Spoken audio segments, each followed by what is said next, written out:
Wearing a black sweater and shorts, home surveillance video captured police arrest a serial burglary suspect accused of committing his crimes fully nude.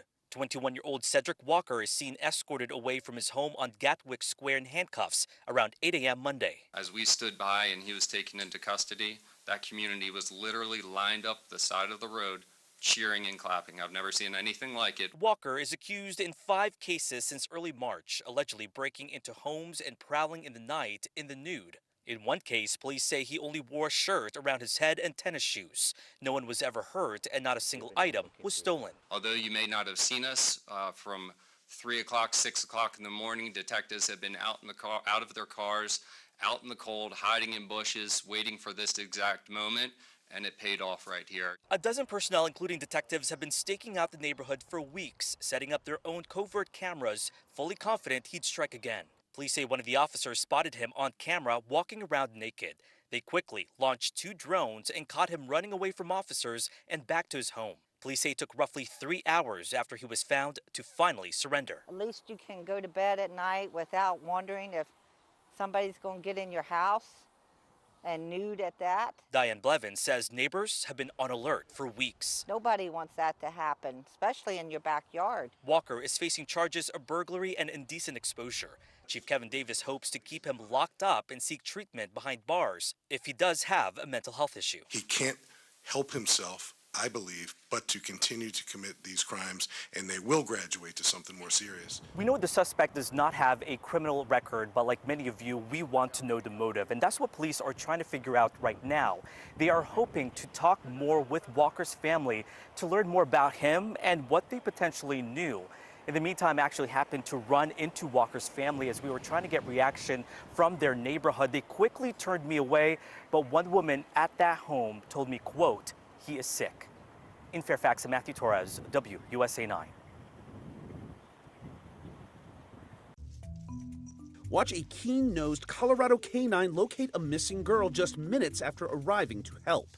Arapahoe County Sheriff's officials were called to a neighborhood by a panicked mother who had been separated from her 7-year-old at a local park for nearly 2 hours. No sooner than sheriff's deputies started the search, they put their canine Rex to work, using the girl's shoes for a scent. The department says within 12 minutes, the dog picked up the trail and the girl was soon located, leading deputies on a short chase. She was okay, albeit a little shaken up, but was calmed down thanks again to Rex. She would like to pet Rex, who soothed the situation with some friendly puppy love. He's a nice puppy, huh?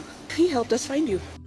You know, very good dogs deserve very good treats, and one Michigan neighborhood is now sporting a community toy and treat box stocked with knickknacks and nummies for dogs on the go. There's about 20, 30 dogs always walk past our house, so we're like, hey, what can we do to help?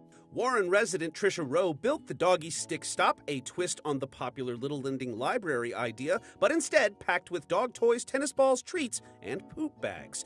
Locals are loving the idea so much, the Stick Stop now has goodies donated from local businesses. People helping people, and poochies. Well, hot dog. Finally, treats are no more for this gorilla in Germany, but not because she's a bad girl, it's because she's a golden girl. Fatou, the world's oldest gorilla in human care, just celebrated her 69th birthday at the Berlin Zoo. She now gets her own private quarters away from the rest of the pack, but also, due to sugar restrictions, has had to give up fruit from her diet. And she doesn't exactly look thrilled about it. Oh good, more vegetables. For Take a Look at This, I'm Jeremy Roth. So, a beaver walks into a grocery store, right? Oh, it's not a joke. It's a thing that happened in the Canadian town of Hannah. As in Nickelback's hometown of Hannah, you ask? The very same. Just look at this photograph. Anywho, video posted by the Royal Canadian Mounted Police shows the surprised shopper pop through the entrance of the business and then, seemingly realizing its mistake, it attempts to exit, but to no avail. RCMP officials say they were contacted about the trespasser, responded, and used non-forceful means to coax the beaver back outside, where it was released. They posted photos in case the beaver was spotted elsewhere, saying he's not considered armed and dangerous, but his tail was pretty big. Watch firefighters rescue a stuck puppy seen peeking out of a chimney top in Michigan. After neighbors spotted the tiny pup atop the chimney of the crumbling home, Detroit Fire Department officials responded and set up a ladder rescue, climbing to the roof and pulling the pup to safety. They brought it back to level ground and reportedly nicknamed it Stack before handing it over to Michigan Humane, who says Stack is now working on gaining some much-needed weight and will soon be made available for adoption. Finally, watch a group of Utah runners put the fast in fast food in an attempt to break the most fast food eateries visited in a 24-hour period. KSTU reports the group gathered and got moving in Salt Lake County, making quick stops for small bites, sampling, then scurrying to the next place. Organizers made a map so supporters could keep track of the pack in real time, and the group says they totaled 176 eateries when it was all over. The current Guinness World Record is 150 fast food restaurants, so time will tell if this group's fleet of foot fast food feet will be the new record to beat. For Take a Look at This, I'm Jeremy Roth. I would say the hardest fish I've ever caught in my life, by far. The way I did it on the jet ski, holding the rod solo, no fighting belt, I didn't have a rod holder. It was just me or the beast. Hunter Hicks is an experienced fisherman, but Easter Sunday brought with it an unforgettable experience. A 212-pound, 70-inch bluefin tuna. Worst fight of my life. Kind of like fighting Mike Tyson, but losing. It was tough. Once Hunter had wrangled the fish, he still had to tow it all the way through Oregon Inlet behind his jet ski. At that point, I was almost 10 miles offshore, and land went from this to this to this, and it was gone. And I don't have a chart plotter, GPS. What if my phone dies? You know, I know how to make it in. I'm a waterman, but still, in my mind, I was starting to get a little scared. But I knew if I would have let go of that fish, nobody would have believed me. But he did. And the moment he stepped onto the sand, it was a moment of relief, truthfully. Next thing you know it, there's 30 people on the beach wanting to take pictures of my fish. Hunter is still feeling the impact that the fight had on his body. For 2 days straight, my arm was stuck like this. It was like I had lockjaw or something. I could not open it. My back and neck hurt. I have bruises all up and down my body. But it's something that he wouldn't trade in for the world. I'm sure you wouldn't trade what this has been like or that moment for anything, huh? Never.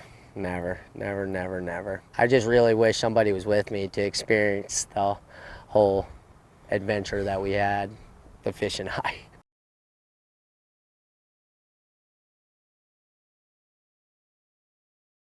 Park Zoo staff addressing the elephant in the room. Alice, our Asian elephant, was able to break a section of welded steel. But it wasn't a room.